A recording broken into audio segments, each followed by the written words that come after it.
Hi everyone, bonjour tout le monde. My name is Fabiola and I was one of the first people to be interviewed in Jazz avec moi, so I'm very happy to be back and to be the one interviewing Michaella today. Yay! Exciting!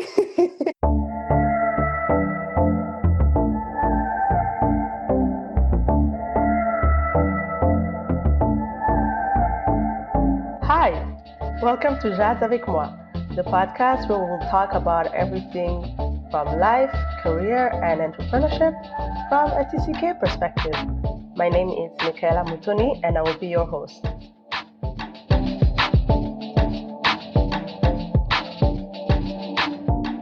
Hi!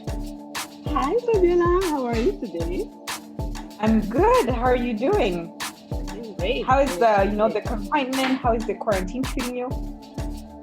To be honest, I am ready to be done with the confinement. I'm over it. It's nice outside.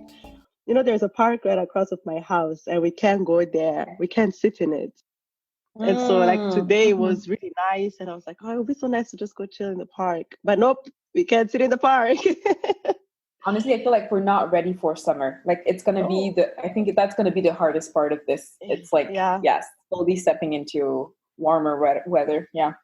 Yeah. So whatever. But you know what? I'm healthy. I have a house. I have food. I have a job. So yeah, for a lot of things. Yeah. We have to give thanks for all of the good things that we have.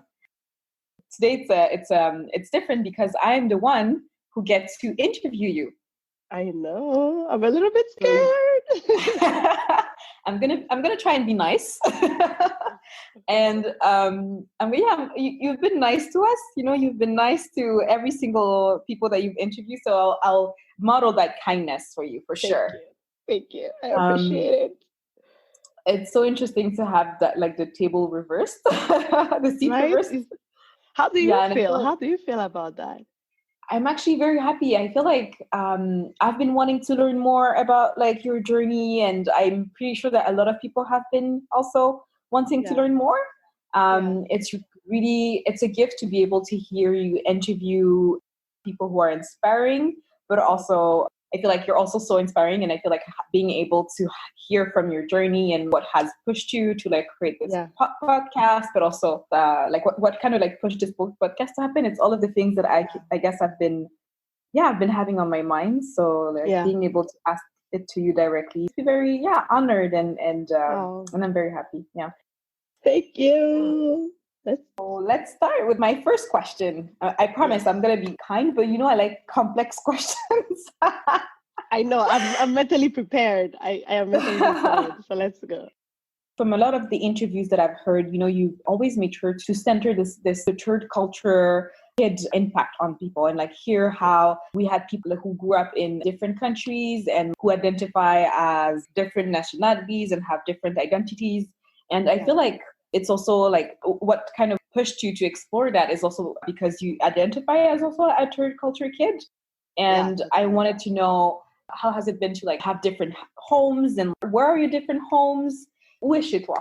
When you think of home, and where are the places where you feel the most at peace? And that's my first question.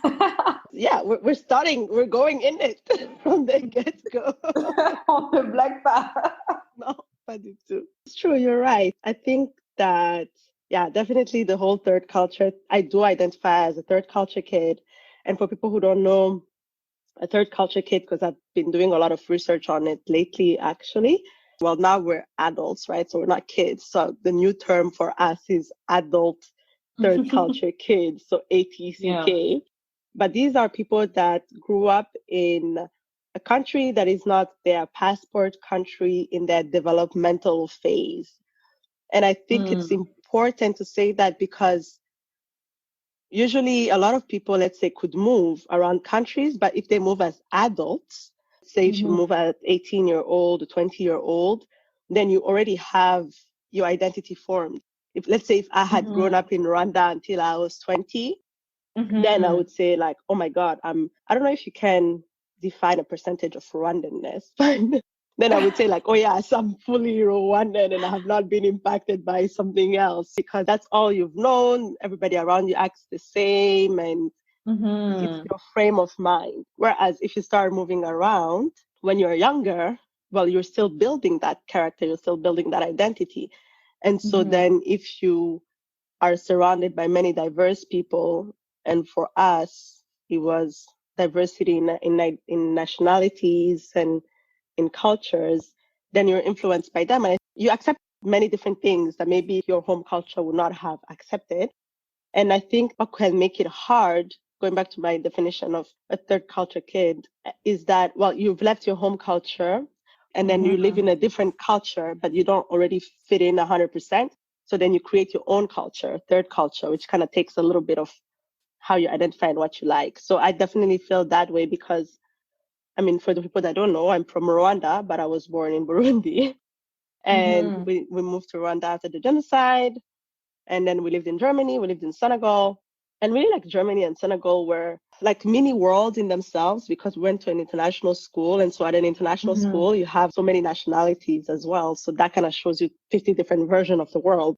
If you look at all of these different ways and everybody in their own culture thinks they're right, then the question is like, well, who's right at the end? you know? Mm-hmm. And then Mm-hmm. coming to Canada. So going back to the question No, of but like where is home, for now, I would say I have two homes. I mm-hmm. like obviously I identify as Rwandan because that's what I am. Also because parents play a big role into shaping our identities too, right?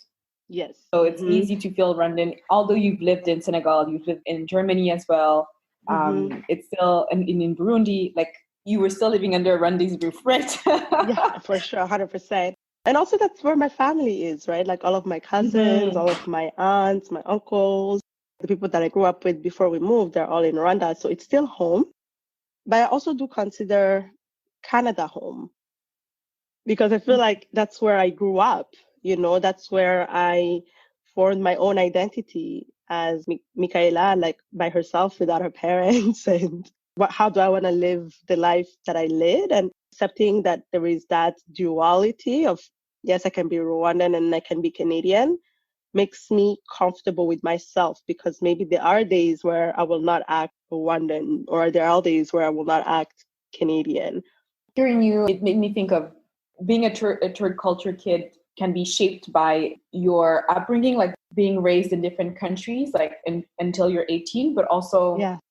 this idea of fragmented identities also is possible when you leave your parents' home, right? And when you have to kind of define your own self and think of what you want for yourself, like not having those repères, your own C'est ça. criteria, your own, like Mm. everything has to be reshaped and rethink and rebuild.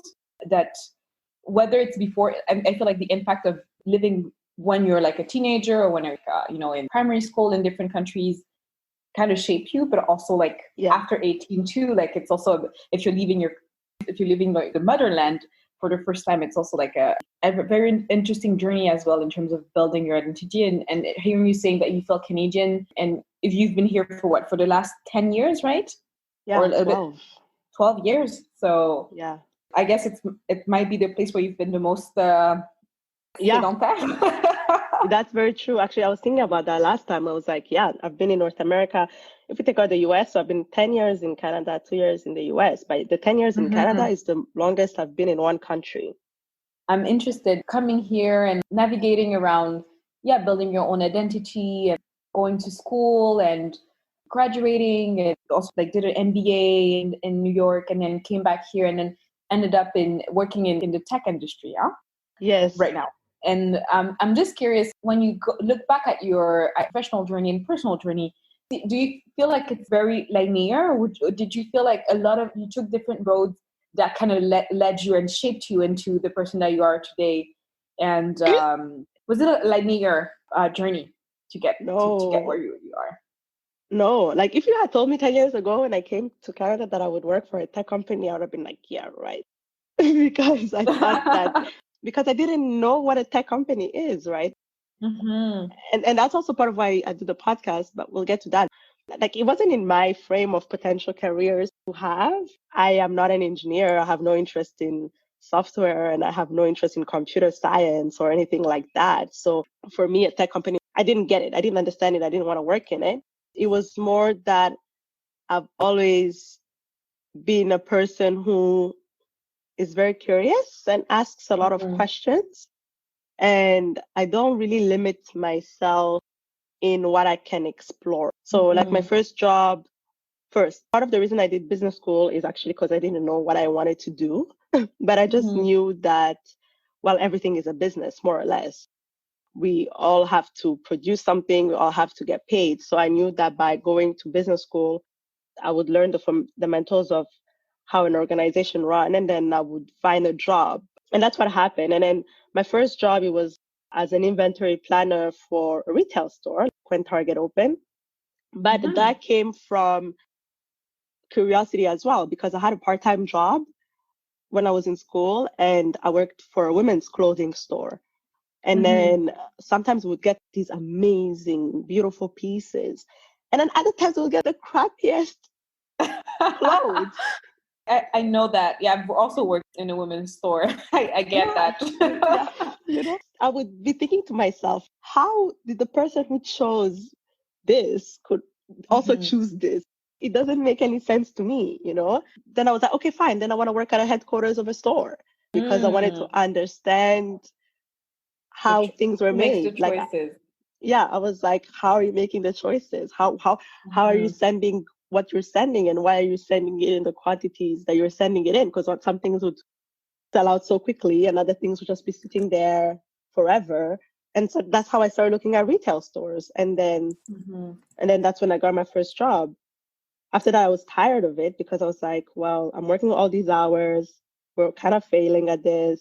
Let me go back to business school. Like, I don't want to be in retail forever, because I just Mhm. felt like I wanted to do something with a little bit more purpose. And when the day is tough, and you've been working 80-hour week, 70 hours week, am I really going to be pushing diapers and like shower gel? And I was planning inventory for stores, and I was like, this is pointless. If it's not at Target, they can go get it at Walmart, or they can go get it at Pharmaprix. Yes. Yes. That passion that buyers had, or that some Mhm. people had, and I was like, it's not for me. I want to get back to one of the things that you said, which was about being able to work at the place where the choices are made. Yeah. And it's interesting because often we don't realize that sitting at the table where the decisions are made and the choices are made are very important places where to be in, and also places where we build our passion and we build the understanding of what we don't like and what we don't want to do. Yeah. And I feel like that's what I'm hearing you say, Yeah, that, for sure. at some point when I got to that table and I did my work, expended, and I built new competencies, I realized that, okay, that was great. Now what's next? Yeah, I don't want to be at this table. I want another table. Yeah, you want another table. Yeah. And often, like, when I think of like professional development and professional journey, I feel like it's a succession of like different tables, but also a succession of, we often talk about what worked and how we got from a point to another.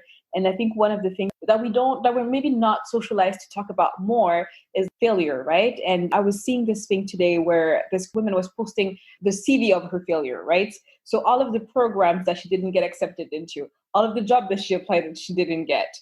Often when you look at people who are very inspiring, a lot of the things that make them inspiring is that we don't see as the failure that they had to encounter, right? And Yeah. I'm curious in knowing how did your past failure and current failure shaped you into being who you are as a professional, but also maybe as a woman, as a third culture adult. And yeah, I'm curious about that. Oh God. Okay. So my biggest failure, now looking back, I'm like, I was so harsh on myself. But the time I consider my biggest failure is when I didn't get a job after I graduated from my MBA in 2016. So for Mm. context, everything until then has been going great. I graduated with a job from my undergrad. I was one of those Mhm. kids who got their offers in November. Oh, So when I was, wow. yeah, so I was Wow. chilling.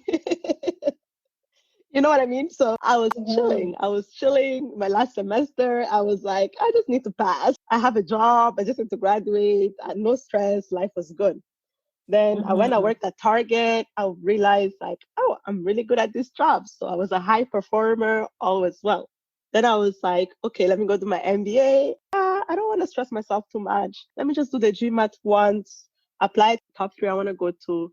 If one accepts me, I'll go to that one. If they don't accept me, then okay, I'll do the GMAT again and I'll take this more seriously. Then I got into the school I wanted to go to anyways. So I went. Okay, wow. Up until then, life is great. I feel like, I'm a boss. Life was on your side. Yeah, life was on my side.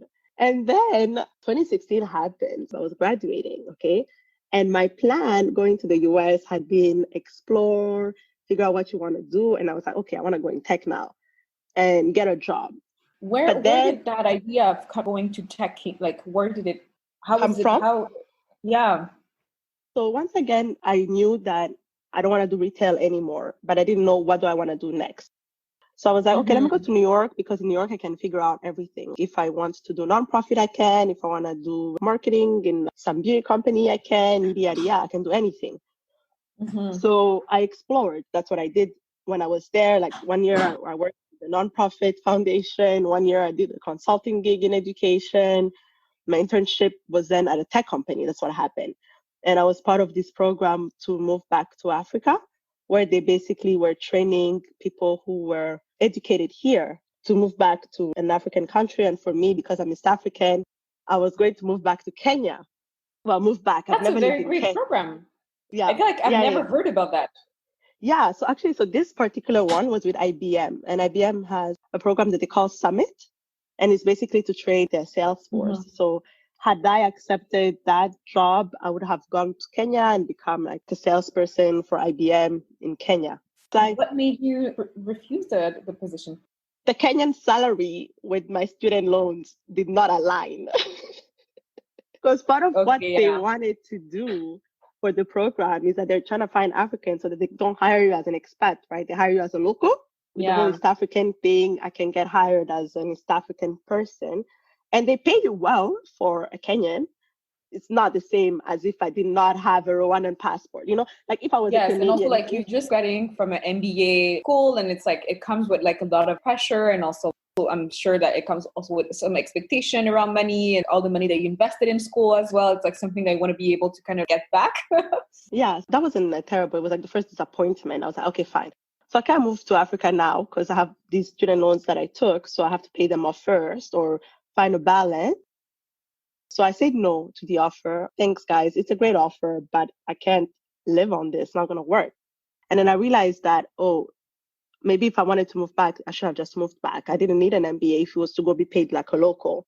So then I was like, okay, well, let me just stay here then and find a job in tech here. And the reason I settled on tech, to answer your question, is I was trying to find what is the industry that is going to be the most impactful in the coming years, and going back again to being at the table. And I had seen that nonprofit wasn't it. And I am a results-oriented person. And what I don't like about nonprofits is that you are dependent on your donors. And if I am a philanthropic person, this year I can choose to donate to the education of young women. And then next year I will choose to donate to drugs for malaria. You know what I mean? Something like that. Yeah, I can just choose to take the money from point A to point B. And there's something fundamentally wrong with that. It's always, I think like donation kind of vary depending on like different variables. Like it can be like, for instance, COVID right now, like a lot of donors are like shifting their attention to release programs, and it takes a lot of work to build a very strong relationship with donors coming from a person who works in nonprofit. Exactly. So it is possible to secure funding, but it takes a lot of commitment and it takes a lot of investment in relationship with donors for it to be sustainable. Yeah, so I get that it's not an easy thing to do. It is extremely demanding. Yeah, whereas in business, if your business is viable, you'll be fine. You'll make money and you'll stay. And if you manage to remain relevant and manage your cash flow well and how you invest, yeah, because that's also another problem in business, right? Yeah. You'll be fine. So I was like, okay, fine. So I'm staying in business. I'm not going in nonprofit. So then what else? Well, tech is going to be the most influential player in the next 10, 20, 30 years. So I was like, so let me try to get a job in tech. And that's how I had then interned with IBM. And then when I interned at IBM, I realized that there are all these other jobs that are non-science related that are not the engineering. You still need people to sell the technology. You still need people to develop the marketing strategies, to explain how the solutions work. And I was like, okay, so let me try to find the place for me here. But then I couldn't get a job, Fabiola. I couldn't. And part of the problem is, well, I wasn't American and I wasn't even Canadian. I was still So you were Rwandan. looking into the American market at that time. And it was the first big disappointment because I just kept hearing no. I must have applied to 1,000 jobs. It was a big crush to my ego. I was humbled. I was so humbled. I think it's ego, but it's also how do you, I think something that we don't talk a lot is like it crushed egos, but it also crushed mental health to remain motivated and to remain extremely inspired and be ready to go to interviews and not hear back. And I guess in the US context that you also have to wait for someone to sponsor your position, right?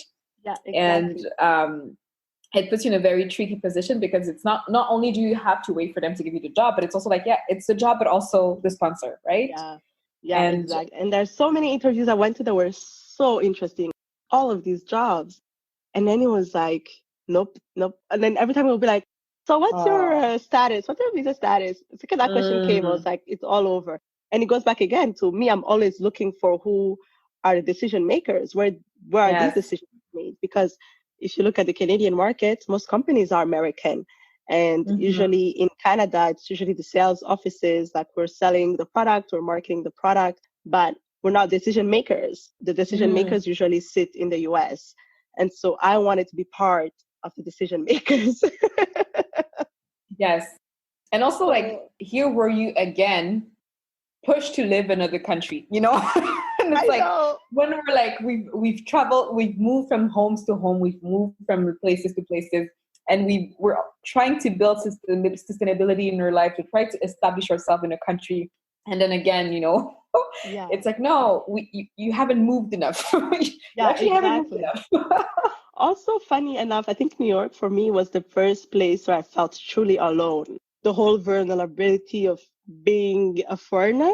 Because when I came to Montreal, I already had PR and I had family here.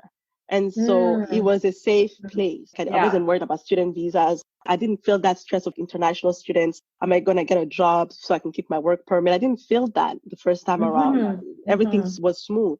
Whereas in the US, it was like, no, this is what it means to be an international student, trying to get a job, you know? Yeah, and it's a like, different reality.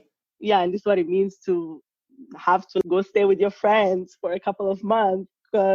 And also like fill out massive administration form that get lost sometimes. So that was my biggest failure. And I think it was a big hit to my ego because then I had to come back to Montreal. And for me, I hope people don't hate me for this, but I've never really liked Montreal that much. I'm not a big Montreal fan. Girl, I feel you. I feel you.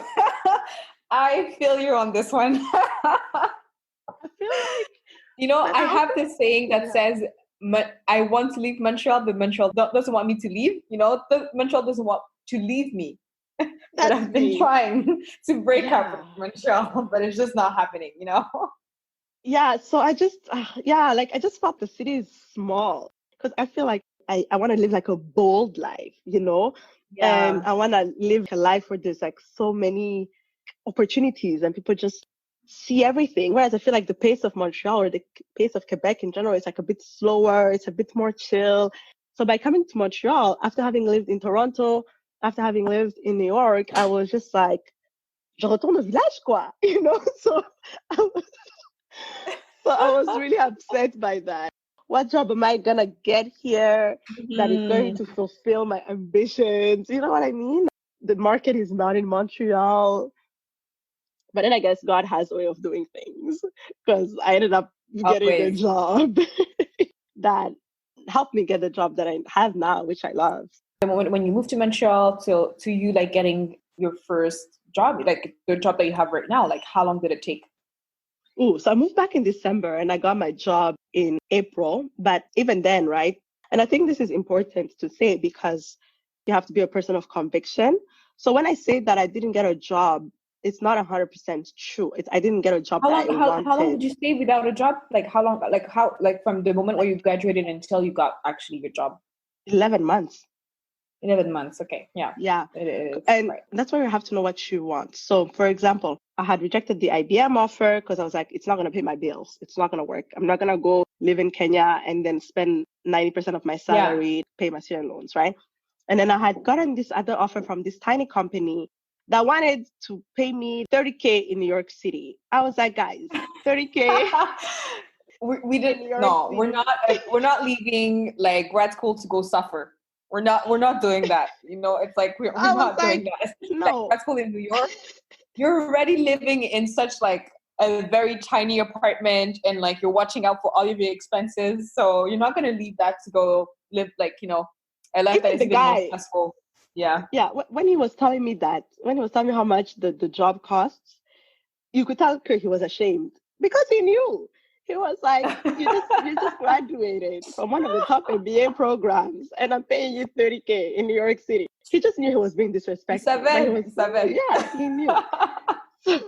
And then I had potential recruiters reach out to me to say, come back in the retail space, consumer product companies that sell to retailers, because my experience would have been valuable. But I knew that that was in tech. So for me, it was like, I didn't need an MBA to do that. I didn't need to spend all these 2 years and all of this money to go back to another retail company or Yes. to go work for a consumer goods company. I could have just directly done that after Target. So kind of sticking to my guns, even though it kind of broke my heart. So on one end, it was like, you really need a job, just take the job. And on the other hand, it was like, but this is not what you went to school for. Like, this is not the goal. Stick to the purpose. But then when I got the job I wanted, it was an entry level job. So then this is when So then I had to. you applied to it. You applied to that entry level job. I did. Was it strategic? Yes, because when you're looking for a job, people want you to have the skills to already do the job. That's always the challenge when somebody tries to switch, right? And so for me, when recruiters would reach out, were either like a retail job because I had retail experience, or Yes. consumer because you know how we can sell into retailers. Technology, they were like, you have no tech experience. Why would we hire you? Yeah, you're just out there trying to make it into the tech industry, and people are just like, who are you? What are your skills? What are your skills? And you saying, I have transferable skills is not enough. They don't care about your transferable skills. And so when I took the entry level job, it was because it was going to train me. It was an academy program and they were going to teach me everything about the company. And I was just trusting that I would go through that program. And then once I was in the company and once I had the foot in the door, then I would figure it out, because at least they would have opened the door, because I wasn't even managing to open the door. You know what I mean? So I was like, let me get in and we'll figure it out. Sometimes, in some contexts, you just need a door to be opened, and then you're able to navigate around and create your own opportunities. And also just like people are able to recognize your true talent and your true competences. So I'm curious, and sometimes it doesn't work that way too, right? Because the structure are too rigid. So it's like you have to make sure that if you're using that strategy, it's inside a company where like there is flexibility in moving around, right? And I'm curious to know if like was it easy to move around at some point when you got there? Yes and no. So I get in, right? And I get in, and then I start with this guy who is like 5 years younger than me.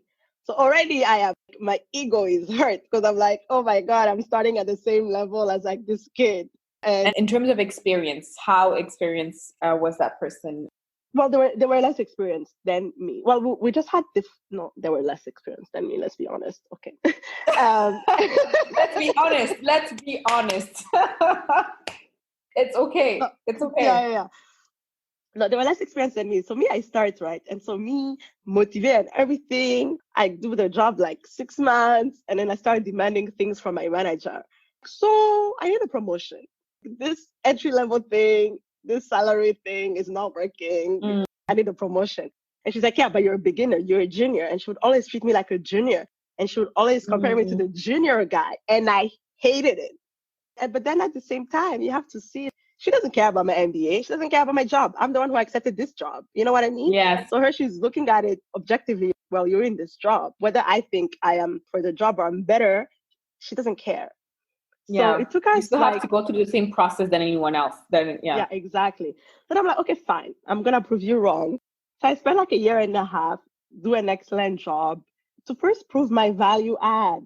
My MBA is worth something Mm-hmm. because especially my manager, she wasn't a believer in MBAs or graduate school or anything like that. She was one of those people who are like, well, experience counts. And so, yes, experience does count, but you can't discount the education that I have received. Like, I Yes. didn't go spend all of this money to just party. Well, some people do party, but I actually studied some things. Well, knowledge, knowledge, whether it comes from experience or whether it comes from an academic context, still like is still valuable. Yeah. Yeah. So then I just had to prove to her that no, I think more than a junior person. And so let's discuss. I'm curious about that. And I just want to pause maybe here where it's like you're in a position where you have to prove when you applied to that position and you got the job, were you already anticipating that you'll have to prove that you were going to be a good employee, or did you think that it was going to show naturally, right? And also, what does it mean when I'm a woman of color and I have to prove to people? It's not just about showing up to meetings and, replying to emails on time. It's actually, I have to take big shots. I have to shoot my shots all the time, Yeah. So, and actually, you touch an important point because so when I applied, my assumption was, yeah, I'm going to work hard. I'm going to do what I usually do, and it's going to show itself. But it was a terrible first year. It didn't work that way because so we were almost like consultants, right? So you get assigned to projects, and nobody would assign me to projects because, oh, you're the new person, yada, yada, yada. And the guy that I was helping had been at the company for 20 years, had more experience than me, knew his thing, like back and forth. But I was the better presenter. They hired me because it was a pitch role, and I was a better pitcher, but he had more knowledge than me, So all the sales guy, and this is where the bias and being a Black woman came in.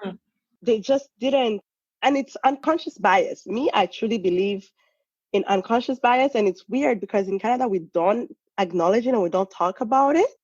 yes. And Yes. the reason that I knew it was unconscious bias is because I started once again at the same time with a junior guy who was white. And so I am here more educated than you. More experienced, more qualified, and more educated. Yeah. And he was really good at his job. I'm not saying he wasn't good at his job. He was really good at his job. But they were so much more likely to give him a chance to pitch and to present than they were me. And I would just sit there like, what the hell is happening? And then when I would talk about it, it would be like, yeah, but you have to be more social. So like I had to come out of my shell. I had to go talk to the sales guy. I had so to go interesting. socialize like them. Les justifications are just making me laugh so much. It's like they're finding, like asking you to be more social has to do with you being a good presenter. It's like it's two different skills that do not need to be combined for you to be a good presenter necessarily, And also it's something they don't think about. I don't match culturally with these people. And this is where the whole third culture kid comes in true, right? This kid, he's a white guy. He grew up going to the chalet like them. He skis like them. They can talk about beer pong. We can go to a bar. They will all drink beer. He's like them, And I think also the other thing that makes it even more sad is that they would see themselves in him. You know what I mean? They'll be like, oh, he was like me when I was younger. Or, oh, he reminds me of my son. And I'm a Black woman. I'm not your daughter. You know what I mean? I don't remind you of yourself. I don't remind you of your... Exactly. It's like, what are we going to talk about? And it's like, I would try to go socialize. So we would have like these team outings and everything. And I'll go socialize. And so I'm going to go sit on a table that's surrounded by 8 white guys. And most of them are in their 40s, 50s. I have anxiety just... And I would sit at the table and then it's like, hi, Michaella, hi. And the conversation like dies.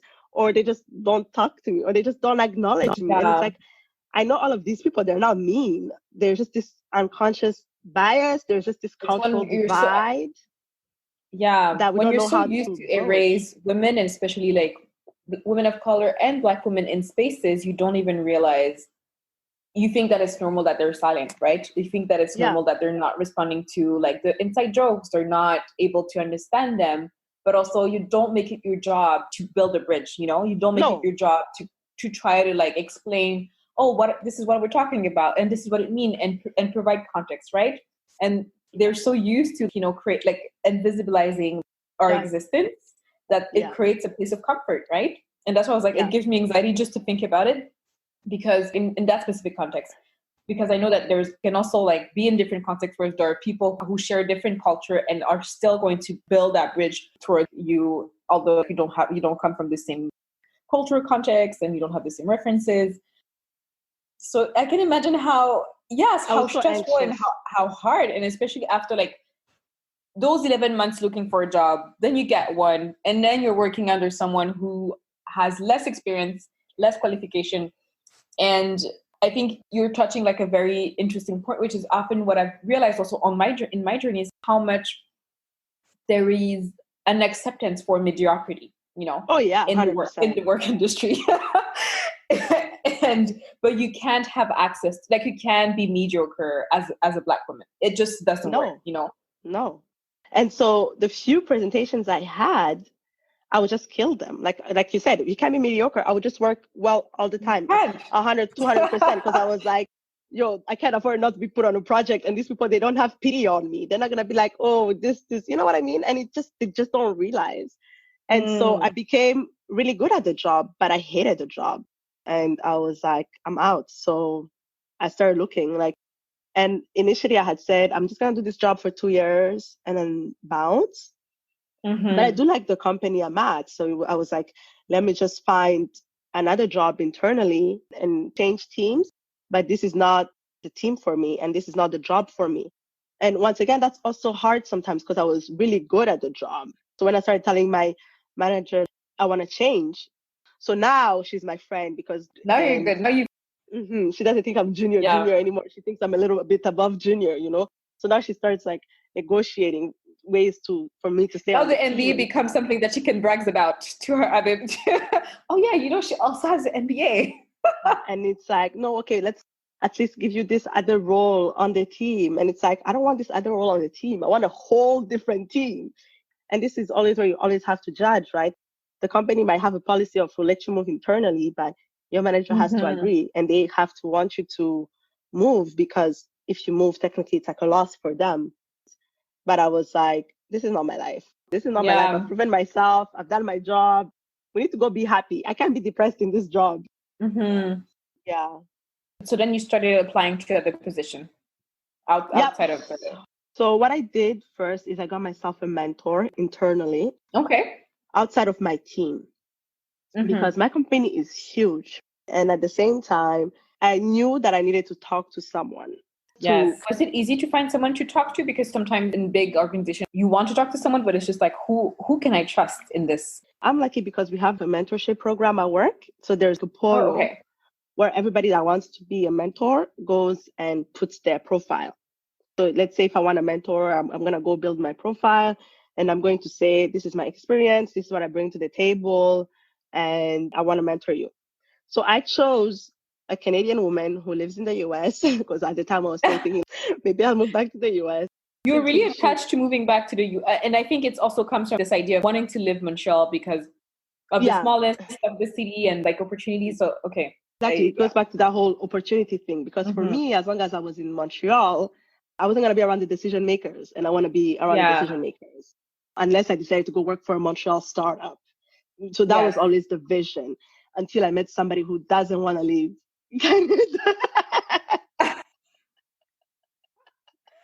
So I guess you're referring to your partner right now. Yes. Okay. But at the time when I had my mentor, I was still like, maybe I'll move to the US one day. So she's a Canadian in the US, and she's been at the company for a few years. Because also I didn't want somebody who had done their whole career at the company, because I wanted them to be neutral. I wanted them to be able to say, this is good, but maybe there's something better outside. Yes. But her, I chose her because she talks about the future of work, and she's into HR, and she's into finding the job that you love, and etc, etc. And so I was like, a person who every day teaches about the future of work and about leveraging your strength and about working your passion cannot recommend me to stay in a job I don't like. So that's why I chose her. So then we spoke, and then we kind of were like, okay, well, let's explore if this is going to work. And we'll just have monthly touch bases. And I honestly think it's why I'm still where I am, because I would have quit before that. So she helped you build a strategy to navigate around, have another opportunity with another team? So she would introduce me to a lot of people so I could talk to them. Oh, I know this person, I know this person, I know this person. Talk to them so you can explore. Really great. Yeah. And then she would also help me put things into perspective, because sometimes, once again, I wasn't sure if, am I crazy to feel this way, or is there a problem? You actually really deserve a job where I feel like my competences are being served, my knowledge is being served, Yeah. And some things would happen in the workplace, or like I'm dealing with a project or something like that. And she was just a good person to bounce off of ideas, who understood how the company worked and could guide me and say, maybe do this, maybe do that, maybe talk to this person, maybe talk to that person. So she just made it okay for me to explore other options, because at the same time, my manager was, no, I would rather you stay here. How can I make you happy so that you stay on this team? But contained, like how can I make you happy, mais aussi contenu dans le petit cadre que je t'ai donné. Yeah, I haven't imagined any other future for you apart from the one that you have here, right? Yes, exactly. Especially because my role, even though when we started it, we were junior, it's a role that most people can do for 10 years, 15 years, because technology always evolves. So you can always learn the technology and you can always pitch it different ways. So there are people who do it for a career, but I just knew I wasn't that person that was going to do it for a career. So trying to explain that to her was really hard. And so my mentor, she made it easy for me to It's so step interesting outside. Because she's a manager. I'm like, what's hard to understand? But anyways, that's another conversation.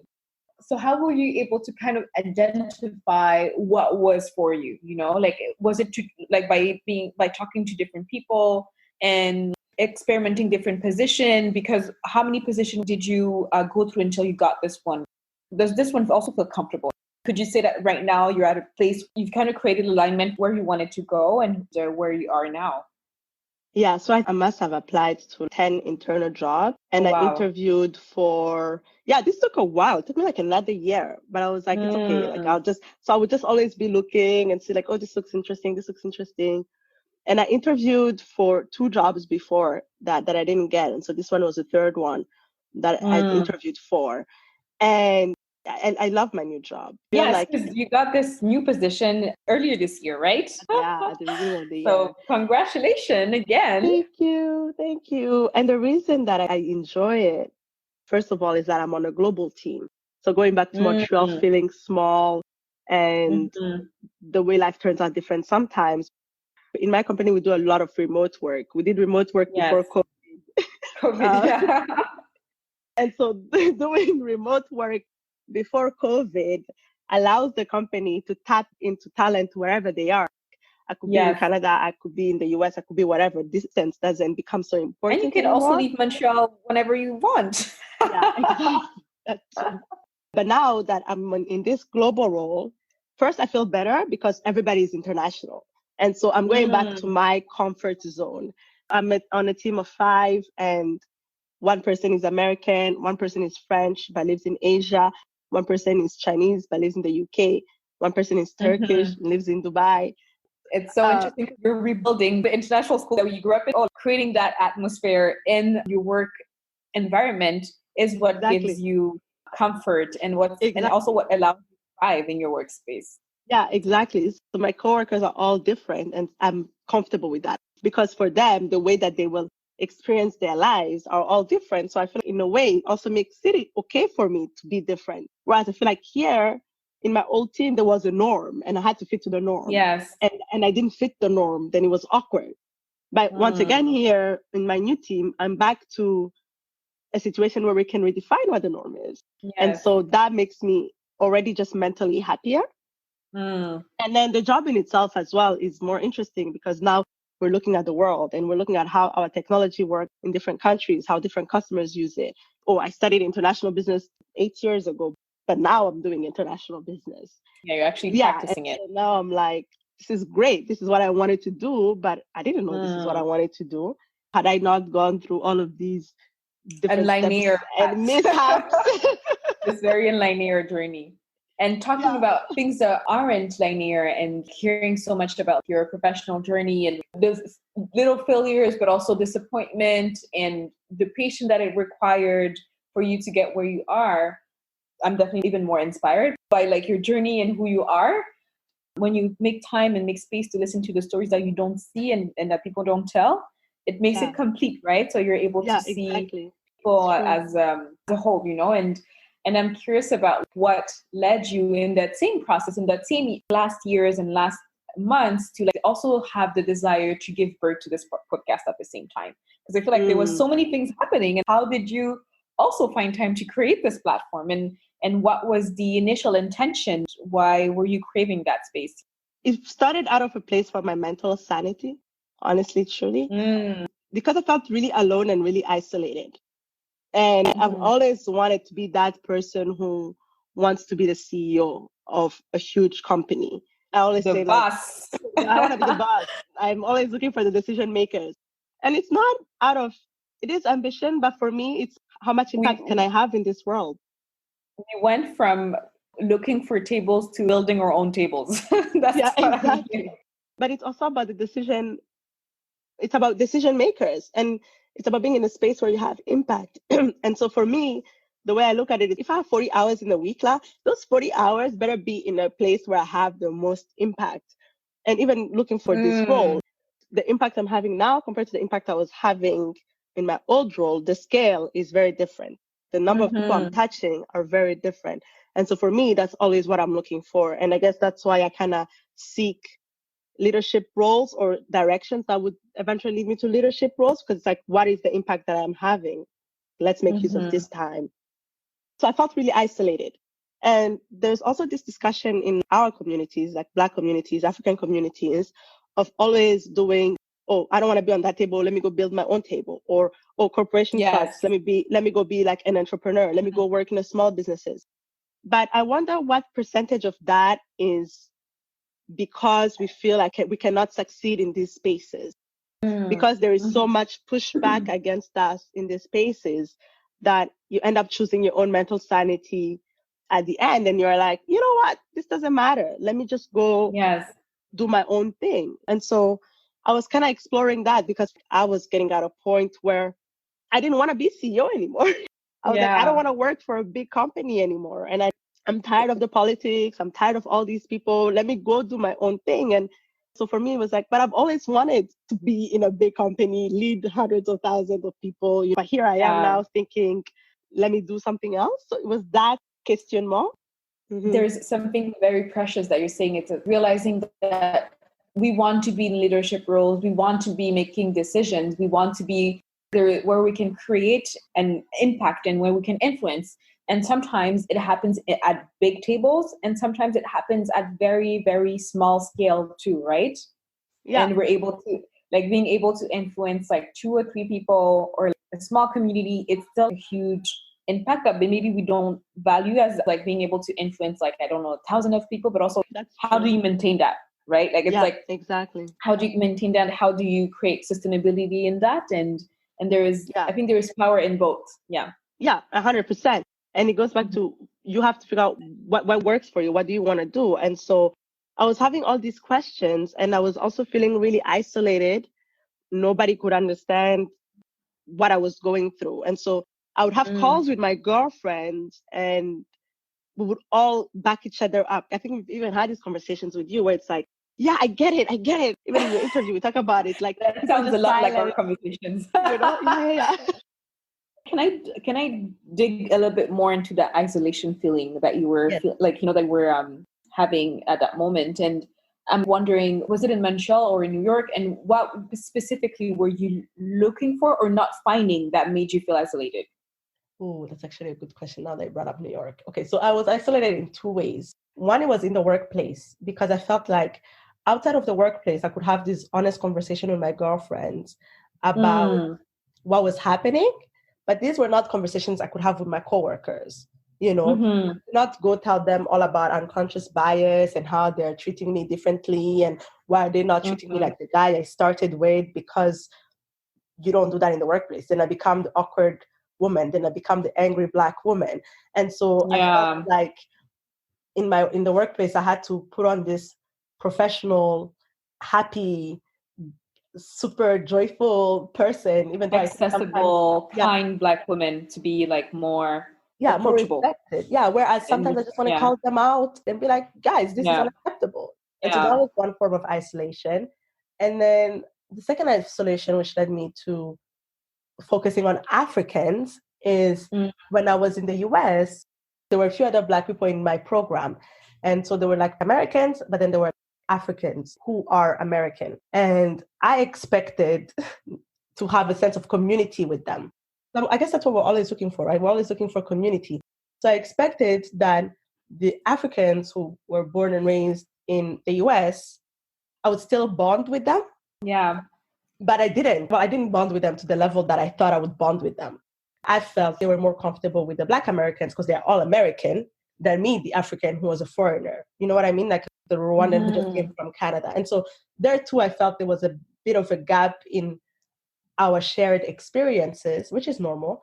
But whereas we were all Black and we were all minorities, but in how we understood the American system, or we understood here, like I'm back in Canada, we understood the Canadian system, the experience was not the same as having been born there and had access to some of the resources that I had no clue about, that I didn't know about. So that kind of then led to me saying, okay, well, I want to find other Africans, first generation, or where it's that experience of moving is still kind of recent, because of basically to find people like me who were trying to figure it out. We don't know what we're doing. We don't really have anybody to like guide us and help us. And yes. No, I feel you. One of the things that I've also struggled, and I feel a lot of people who are African from like first generation who are struggling with, is this: how do you build space between assimilation, which is cater for white people's needs, but also mold yourself into that very approachable, kind, and pleasant Black person? And on the other spectrum, there is all of these other Black experiences that you don't understand and can relate to, even if you force yourself, right? So like you're in this middle of the spectrum and you actually like don't understand where your place and where do you belong in this?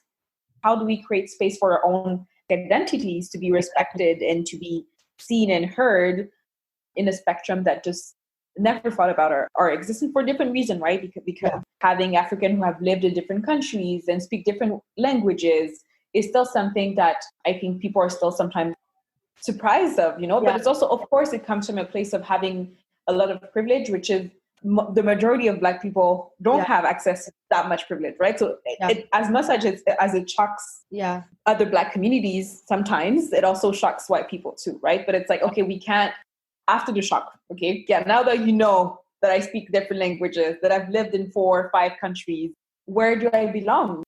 And that sense of belonging, it's crucial, I think, in this context where there is more and more African who looks like you and who looks like me, and still have to build this place in that spectrum, Yeah, and I wanted to have a space where we can talk about this. We get each other. Like, I don't want you to question me. This is not a question. This is a fact. Whether you get it or you don't get it. I wanted to have a place where it's like, I hear you. Because I think that we spend most of the time explaining ourselves. So it's nice to just have other people that just get it. And yes, true. So we can just have that conversation, Yeah. I'm wondering, in that journey of building your podcast, I'm pretty sure that you were scared when you were about to launch this project. And how were you able to push your mind to go beyond fear? What were the things that you were telling yourself?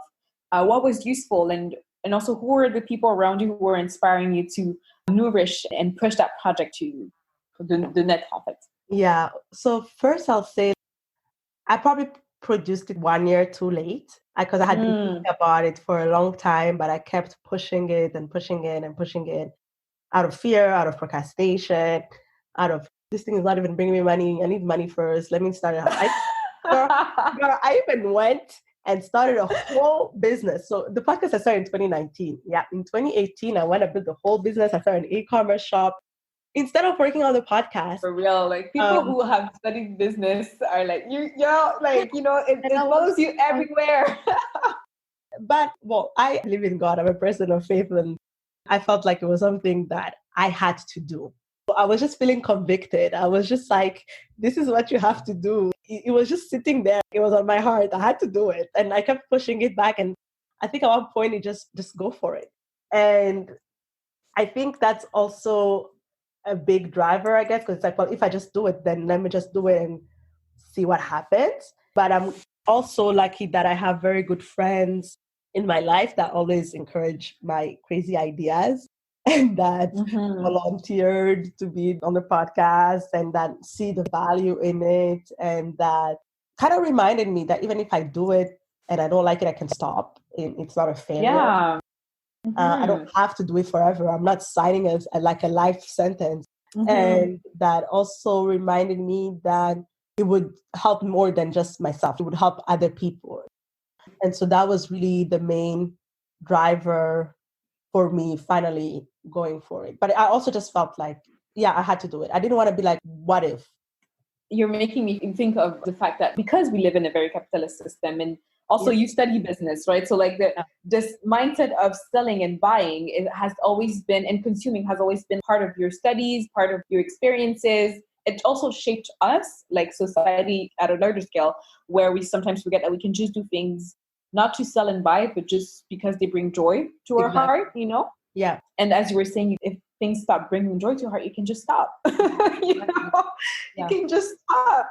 And it's rare. It's very rare to see people just doing things because they want to just explore passion and joy and like live the capital right behind, or like not think about the capital all the time, right? Yeah, and exactly. And I'm like interested in knowing, now that you've left that capital, because you didn't bring it in that podcast, what did you discover in yourself and also in the stories that you were collecting? What are maybe the precious learnings that you've made so far? Well, I guess practically speaking, it's a lot of work. Oh my God. I think if I had known how much work goes into podcasting, I don't think I would have done it.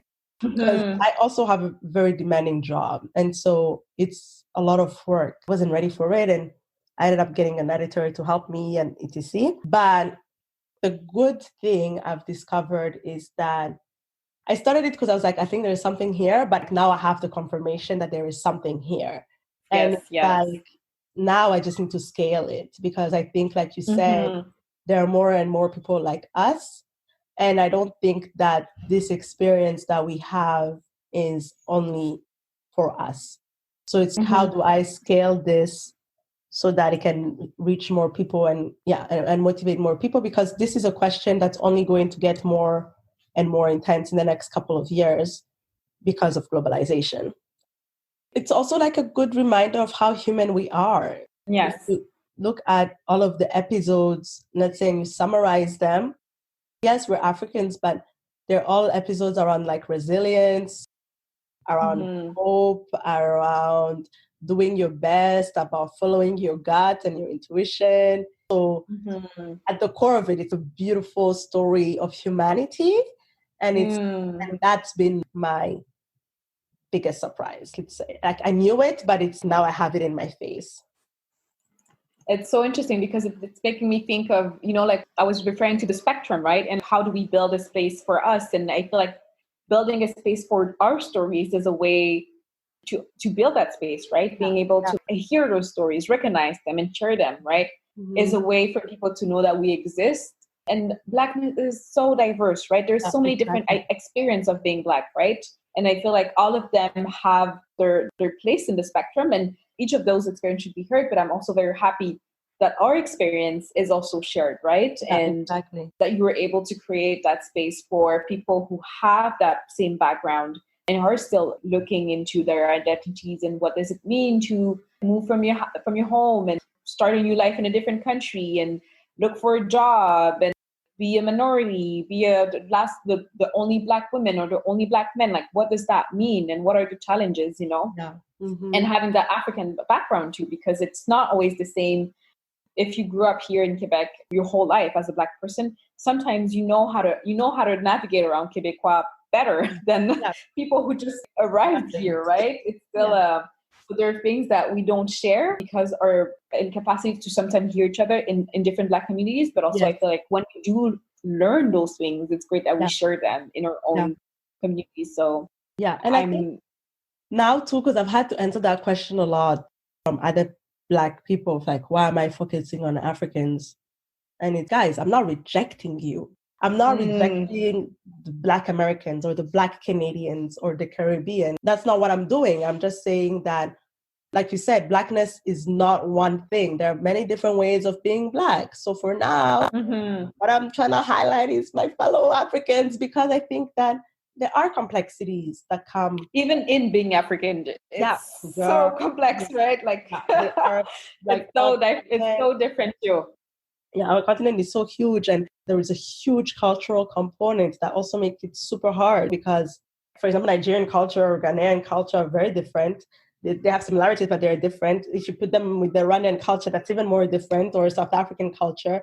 But when we're all here, it's like, okay, we have those cultures, but we have all these other cultures. So it's like, yeah, like it's so complex. So I just wanted to make space for that. I think if I was to go back to school, I was joking with my partner about that. I think I would do like a PhD in anthropology, explore third culture kids from an African context, because the research that's out right now is with Americans, right?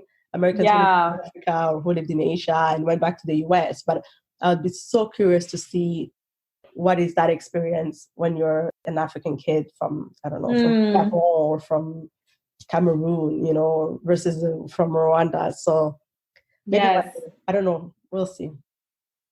New project building up. That's great. I don't know. We're just waiting for you to drop another podcast or another PhD thesis or whatever. And he was like, if you do a PhD, you're signing up to be the expert. That's all you're going to do for the rest of your life. Are you ready for that? And I was like, you already have an audience. We're already here, so we're just waiting. We're just waiting. I don't know yet. So my last question is that now that you're sharing that you have now more than ever the confirmation that there is something here. Yes, there's something here to explore. I want to know, what is it that you're very excited to explore more in this project that you have in this podcast? Is there specific subjects, specific topics, people, stories that you're really excited to be able to dive more into? And I feel like you just mentioned one, which is being a third culture kid coming from Africa. There's a lack of stories and there's a lack of knowledge around it. It's not well documented, and I feel like that's one thing maybe that I'm hearing, and I'm curious if there are other things. Yeah, definitely that one. I'm just thinking about it. I don't know yet what that will look like. Next, I want to also talk to, so like, let's say for like next season, I want to talk to two people. I want to add pre-pads, so people who went back home, because I think that's always the question that we have on our minds, right? That's always the conflict. Do I stay here? Do I? Yeah, when you declined the job in Nairobi, if it was a higher salary, I would still have the what if question in my head if I was you. If it was a higher salary, I totally would have gone. Yes. But looking back on it, it wasn't the right. No, looking back on it, yeah, it makes total sense. Yeah, exactly. But I'm just like, like at the time, I was devastated, Fabiola. I was so ready. I was like, I'm ready to bounce. I just want to go back in the sun. I was devastated. Yeah. I was like, why did I even go to this stupid, expensive MBA? Now I have to pay for it. Life choice. But then again, it's how, after living 10 years in North America or like in the Western world, like how do we sometimes romanticize going back home, like the repat stories? And I feel like that's a great space to also hear those stories that are less silver lined. And yeah. And I'm gonna try to get people who went and stayed, and then people who went and came back, because that both exist, right? Because it's hard to go back. Everybody knows about it. Like if we talk about it honestly, once again, you're going to go back, but you don't necessarily think like that anymore. We've been influenced by how we live here. I am reminded of it every time I go back to Rwanda. It's like, you're not acting right, Michaella, fix this. So it's like you have to remold yourself into this other person. Yes, consistently, yeah. There's a learning curve, right? So I want to see people who have learned and adapted and are now very happy and very comfortable, but also the people who tried it 1 year, 2 years, and were like, thanks, but no thanks. Yes. And just to come back here, because I think there is value in both stories, and it's in knowing yourself, right? And then the other people that I would like to explore are world leaders. So going back again to how I was telling you, I want to make impact, and I think you need to be sitting at the big table. At least that's how I see myself making impact one day, hopefully bring it out in the universe.